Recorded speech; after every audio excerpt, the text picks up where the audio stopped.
killers, if Islam is what is motivating these people, and Islam is therefore not a religion of peace, a religion of war, then ask yourself this question: why aren't the rest of us doing it?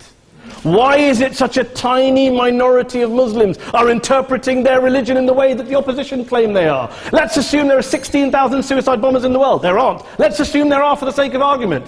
That's 0.001% of the Muslim population globally. What about the other 99.99% of Muslims who the opposition tonight either ignore or smear? The reality is that the rest of us aren't blowing ourselves up tonight. The reality is that the opposition came here tonight not worried about the fact that me and Adam might pull open our jackets and blow ourselves up tonight because we're followers of a warlike warrior religion which wants to take over Europe and Daniel's university.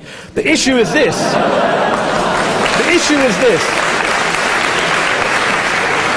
Unless the opposition can tell us tonight, and Peter Atkins is here, one of our great atheist intellectuals, can tell us tonight, can answer this question tonight: why don't the vast majority of Muslims around the world behave as violently and aggressively as a tiny minority of politically motivated extremists? Then they might as well give up and stop pretending they have anything relevant to say about Islam or Muslims as a whole. Ladies and gentlemen, let me just say this to you. Think about what the opposite of this motion is.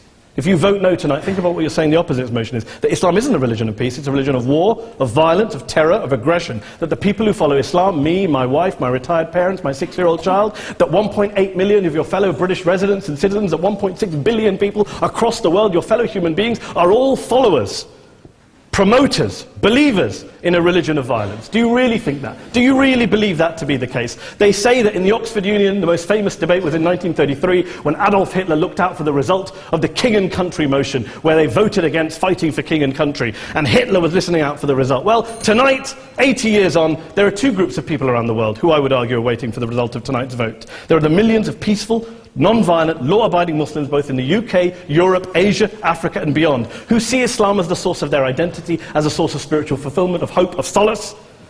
And there are the phobes, the haters, the bigots out there who want to push the clash of civilizations, who want to divide all of us into them and us and ours and their.